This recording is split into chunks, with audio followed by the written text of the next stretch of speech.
Well, hello and welcome to Grey Matters. My name is Elijah. My name's Junie. And today we'll be talking about schizophrenia. So, what is schizophrenia, right? Junie, what do you think it is? I don't know much, not really. So, how much is not much? What do you know? Well, my impression of it is just people going crazy. That's basically what I know. Also, when you say not much, you really mean not much. Yeah, I mean what I say, really. Well, okay, lucky for you, we have with us today Professor Lizzie, who will talk to us about this disorder that is known as schizophrenia. Hey, hi, Professor Lizzie. Hi, Elijah and Junie. Can I call you Prof? Yeah, you can call me Prof.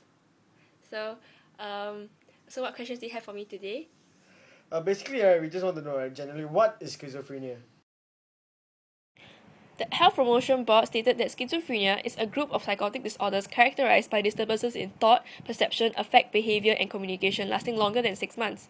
Schizophrenia is a mental illness that usually strikes in late adolescence or early adulthood, but can strike at any time of your life. The signs and symptoms vary from individual to individual, but all people with this disorder will show one or more of the following symptoms. First of all is delusions. These are beliefs that are not true, such as feeling that people are following or trying to hurt them, believing other people can read their minds, or beliefs that they have special powers and abilities. The second symptom is hallucinations. This usually takes the form of hearing voices that are not there, but people with schizophrenia may also see, smell, taste, and feel things that are not there.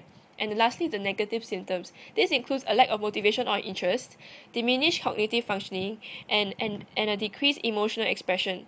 Individuals may also lose interest in attending to their own personal hygiene and have little interest in interacting with others, and rarely seem to feel or express any strong emotions.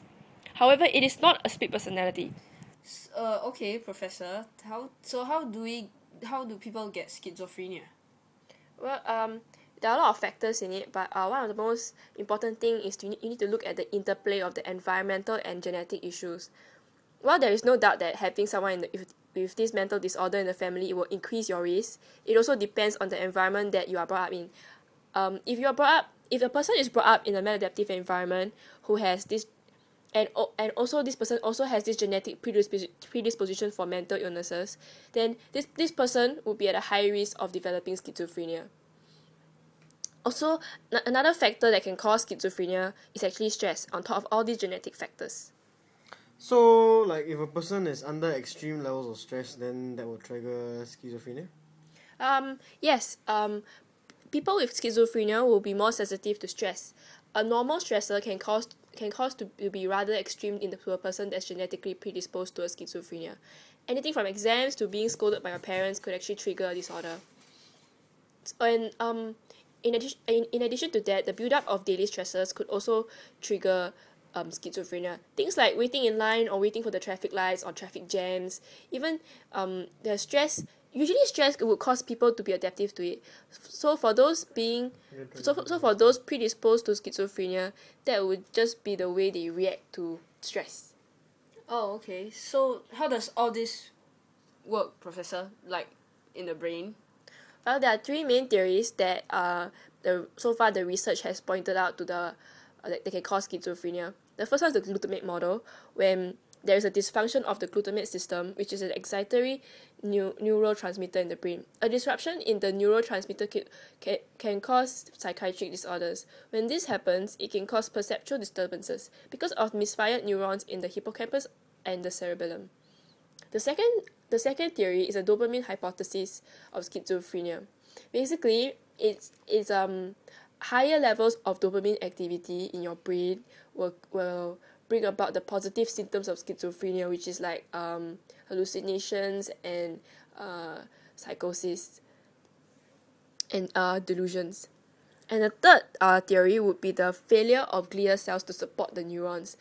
This is the schizophrenia's brain. Many people with schizophrenia, they have brains that show failure of the astrocytes to provide structural support for neurons and aid in the repairs of neurons, and also it shows the oligodendrocytes failure to provide myelin, which protects the myelin sheath of the which protects the axon of the neuron to allow better transmission of information. Wow. Seems like a lot of things can go wrong in the brain, and then it can really cause a lot of problems. Yeah, I never knew half of the things that you have just mentioned. Yeah, it's very complicated. Yeah. Part of the brain. Yeah, but anyways, right? How do you know if you've got schizophrenia? I mean, what are kind of like signs and symptoms that you will exhibit, or if you've got schizophrenia? Basically, there will be disruption in your motor functions, and then you seem to be in a stupor, dazed all the time. You'll be withdrawn, basically, and be very negative. You'll be rigid, and usually people will stop caring about their personal needs, and there would be a decreased sensitivity to pain. There will also be delusions of persecution or even delusions of grandeur, or reactions like anxiety, violence, or you can tend to become very argumentative, or basically it will be very difficult to live with. Oh, really? Hey, Julie, I think you got schizophrenia now. I don't. See? Anger, violence. Don't anyhow shoot me, okay?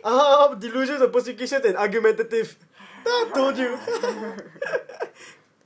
A mix of any of these symptoms will be schizophrenia. There is even a residual type of schizophrenia which has less prominent symptoms, but symptoms like hallucination would still be around. Seems like it's really a terrible disorder to get, man. Yeah, man.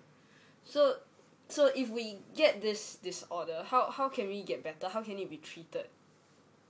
Well, there's actually no found cure for schizophrenia. What?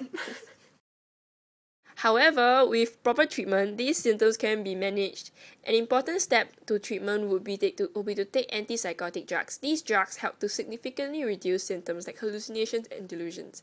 There is a reported of 70% improvement from schizophrenics and more than 50% reduction in terms of relapsing. Wow. While the drugs do not cure schizophrenia, they can help these people to live normal lives. It is an important step to recovering.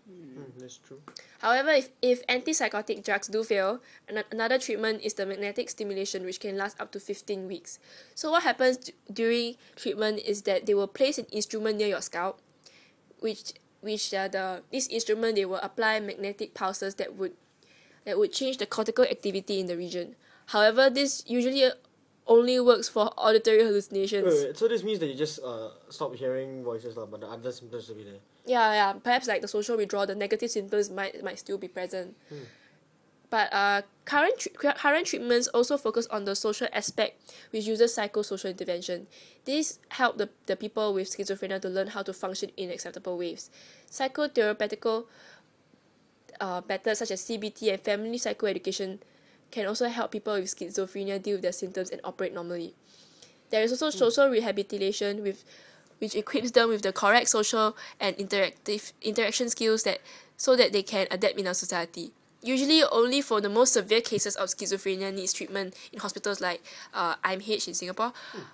For example, when they experience severe hallucinations and delusions or suicidal thoughts, or when the patient is unable to care for himself, or if he's posing a threat to himself and other people. So mostly those that are not that severe don't have to go to hospitals.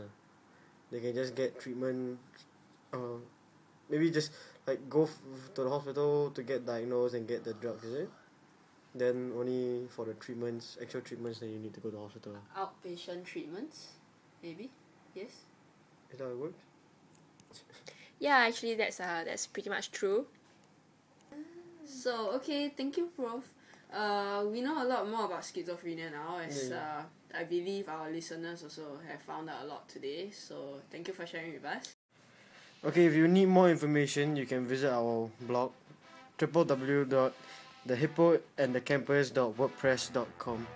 Professor Lizzie has done an article and put it up there. So thank you very much, Professor Lizzie. Oh, you're welcome. Yeah, thank you, Professor. We learned a lot today. Yeah. So Thank you for having me on your show. yeah, we hope you'll join us again if we need you. Yeah. Yeah. Okay. Thank you. Thank you. Okay. Alright, and thank you to all our listeners. Yeah. We hope that you learned a lot too. Yeah. We'll see We'll you see guys you next week yeah, on same Grey time. Matters. You.